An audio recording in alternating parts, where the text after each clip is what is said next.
사랑하는 성도 여러분, 오늘도 하나님의 은혜와 하나님의 축복이 저와 여러분들의 삶 속에 늘 함께 하실 수 있기를 주님의 이름으로 간절히 축원합니다.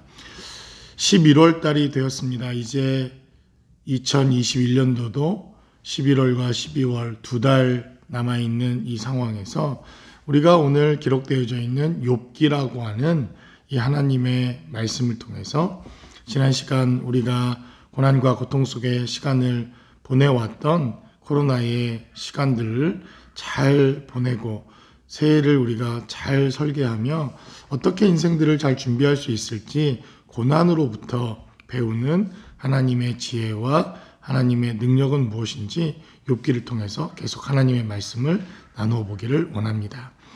첫 번째로 오늘 우리가 나누게 될 욥기 16장 18절로 17장 5절까지 이렇게 걸쳐져 있는 하나님의 말씀을 통해서 우리가 몇 가지 고난과 고통으로부터 배우는 하나님의 지혜와 하나님의 명철에 대해서 함께 나누어 보기를 원합니다. 욥은 계속해서 고난당하고 있는 자신의 삶과 자신의 고통과 자신의 문제를 하나님께 아뢰입니다. 18절에 기록된 대로 땅아 내 피를 가리지 말라 나의 부르짖음이 쉴 자리를 잡지 못하게 하라. 대단히 시적인 표현입니다. 이 고통과 고난을 통해서 한 가지 깨닫게 되는 것은 그 고난과 고통이 우리의 영적 삶을 돌아보고 우리로 영적으로 대단히 아름다운 시적 표현과 문학적 표현을 가져온다고 하는 것을 보게 됩니다. 여러분, 우리가 구약 성경에 시편이라고 하는 그러한 성경 메시지가 있습니다. 말 그대로 시편이라고 하는 것은 시로, 노래로 하나님을 예배하고 찬양하는 것입니다. 아이러니하게도 이 가장 아름다운 노래, 가장 아름다운 시편은 고통과 고난과 어려움과 환경이 대단히 어려운 상황일 때 바로 가장 아름다운 시편의 노래가 등장을 했다는 것입니다. 오늘 본문에도 땅아 내 피를 가리지 말라 나의 부르짖음이 쉴 자리를 잡지 못하게 하라. 대단히 시적인 표현이며 아름다운 표현입니다. 그 아름다운 표현과 시적인 표현이 어떻게 만들어졌습니까? 고난을 통해서, 고통을 통해서, 아픔을 통해서 욥이 당하고 있는 여러 가지 어려움들을 통해서 이렇게 아름다운 노래와 표현이 또 고백되어질 수 있었다는 것입니다.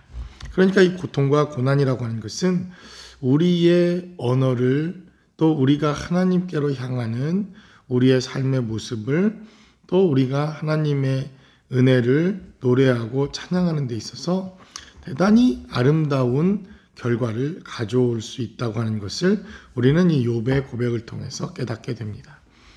욥은 계속해서 하나님께서 나의 고통의 중보자가 되어달라 이렇게 노래합니다.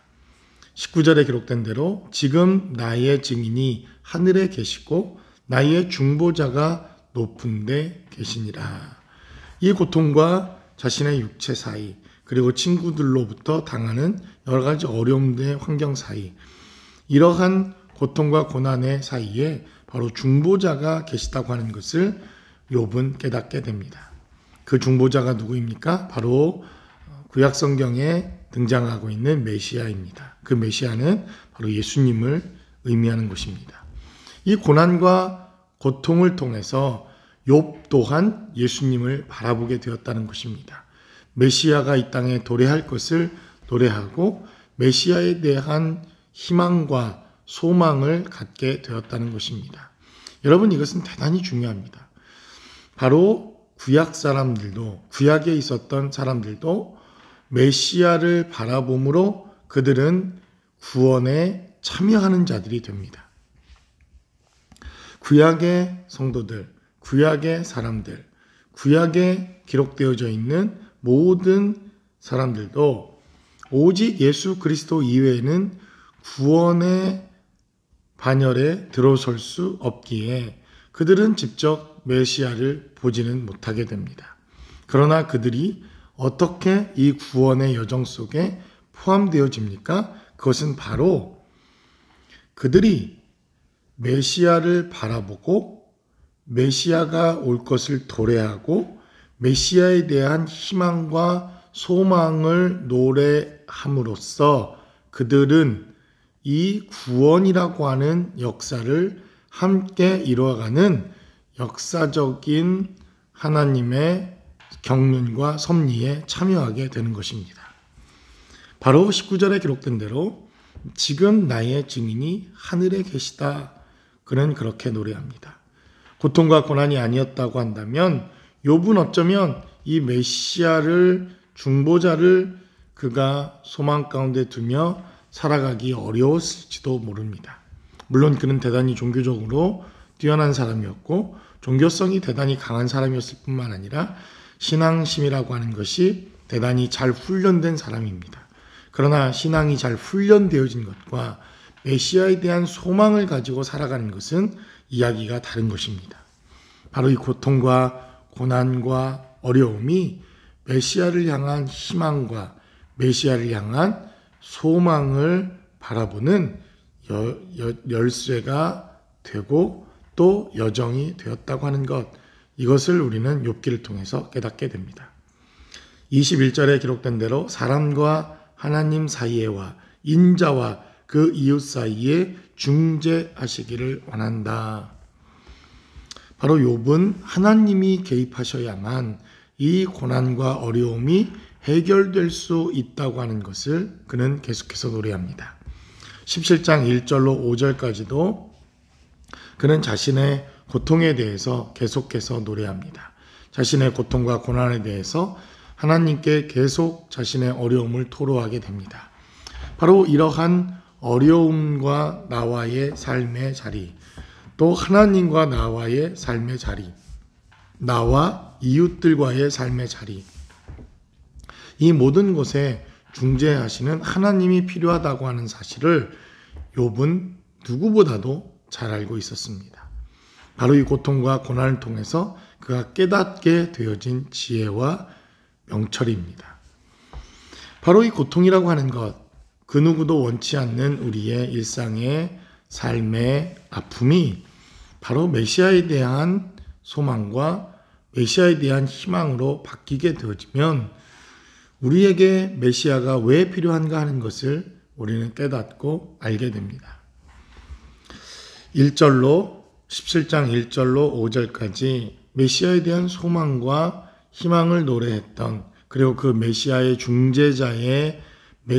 중재자로서의 메시아를 노래했던 욥은 자신의 고난과 무력함과 자신의 연약함을 또 노래하기 시작합니다. 여러분, 이것이 인간적인 또 욥의 모습이기도 합니다. 하나님을 찾았고 중재자를 찾았지만 현실을 바라보니 그 현실의 고통과 아픔을 하나님 앞에 또 아릴 수밖에 없는 것, 이것이 바로 인간 본성의 연약한 모습이라고 하는 것을 욥기는 우리에게 가르칩니다. 그러므로 저와 여러분들의 부족함과 연약함을 하나님께 아뢰다면 우리의 중보자와 중재자가 되셔서 이제 우리의 모든 것을 아시는 그 하나님께서 하나님과 우리 사이, 하나님과 또 인간의 연약함 사이, 또 인간과 인간의 문제들 사이, 우리와 우리의 문제들 사이에 그분은 여전히 중재자로 우리와 함께 하실 것입니다. 우리의 중보자와 중재자 되시는 바로 예수 그리스도, 그분의 은혜와 축복 속에서 여러분들의 삶이 풍성한 하루가 되실 수 있기를 주님의 이름으로 간절히 축원합니다.